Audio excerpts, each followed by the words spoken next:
চায়ের আড্ডায় কবিতা ফুরায়, কিন্তু ঝালমুড়ি ফুরালেই মন ঝালমুড়ির স্বাদ বুঝতে চাইলে আজই চলে আসো বিলালি ঝালমুড়ি খেতে।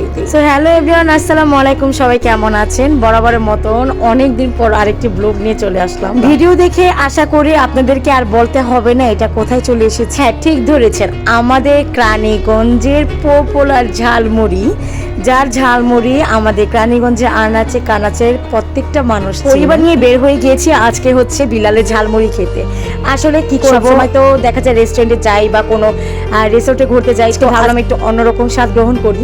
সো আজকে আমার হাজবেন্ড আমাকে বলবে যে চলো আজকে আমরা বিলালের ঝালমুড়ি খেতে যাই। আমি কিন্তু বিলালের ঝালমুড়ি এর আগে কয়েকবারই খেয়েছি, বাট আজকের স্বাদ আর আগের স্বাদের সাথে একটু তুলনামূলক ডিফারেন্ট ছিল, সেটা আমি আজকের ব্লগেই জানিয়ে দেবো আপনাদেরকে। আচ্ছা বলুন তো, পরিবার নিয়ে কাদের ঘুরতে ভালো লাগে? আলহামদুলিল্লাহ, আমি এমন একজন হাজবেন্ড পেয়েছি যে নাকি পরিবার ছাড়া আর কিছুই বুঝে না। তখনই বের হবে অবশ্যই তার পরিবারকে আগে নিয়ে বের হবে। আলহামদুলিল্লাহ, আমি এরকম একজন হাজবেন্ড পেয়েছি সাপোর্ট, যে আমাকে সব সময় প্রত্যেকটা ভালো কাজে সাপোর্ট করে। আমার ব্লগগুলি আপনাদের কেমন লাগে অবশ্যই কিন্তু কমেন্ট করে জানিয়ে দেবেন।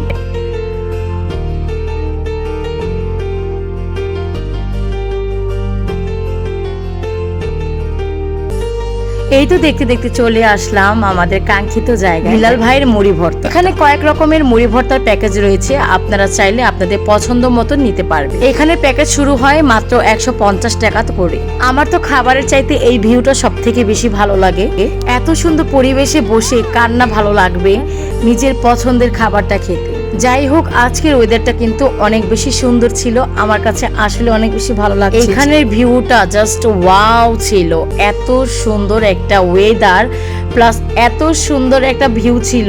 আপনারা সবাই যারা চাচ্ছেন ফ্যামিলি নিয়ে কোথায় ট্যুর করবেন, সো আমি বলবো আমাদের এই সুন্দর জায়গাটা একবার হলো ভিজিট করবে। এবার আসি আসল রিভিউতে। প্রতিটা মানুষের মুখের স্বাদ এক এক রকম হয়। আমি আমার থেকে, আমার অভিজ্ঞতা থেকে আজকের খাবারের রিভিউ, এর আগে যখন খেয়েছিলাম তখনের স্বাদ আর এখনের স্বাদ একদম ডিফারেন্ট ছিল। আমি কোনো ফুড ব্লগার নয় যে আমি ব্যাড কমেন্ট করব বা গুড কমেন্ট করব কারো কথাতেই। আমি জাস্ট আমার অভিজ্ঞতাটাই শেয়ার করব। আমার কাছে কিন্তু একদমই ভালো লাগেনি, বিশেষ করে এই মাংসের পিসটা ছিল। ভিডিওটা ভালোভাবেই বোঝা যাচ্ছে এটার মধ্যে কোনো রকম মশলা ছিল না, প্লাস মানে খেতে খুবই বাজে লাগছে। তাছাড়া মুড়ির থেকে একটা বাজে স্মেল আসছিল, যেটা খাওয়াই যাচ্ছিল। যাই হোক, এখানে আরেকজন ফুড ব্লগার পেলাম, সম্ভবত ওনারা ইউটিউব নিয়ে কাজ করে।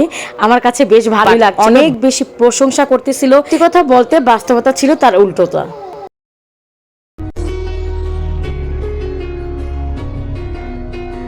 রাতের আধারে নদীর পাড়ে বসে একটা সুন্দর সময় আমি যেন পার করি। হঠাৎ করে আমার মামুনি আমার জন্য ফুল ছিঁড়ে এনে আমাকে বলতেছে যে আম্মু, এটা তোমার, কি শান্তি না। তারপর আমরা রওনা হলাম বাসার জন্য। যাওয়ার পথে এত সুন্দর সুন্দর আকর্ষণীয় এখানে অনেক রকমের আচার ছিল, মানে খেতেও বেশ ভালো লাগছিল।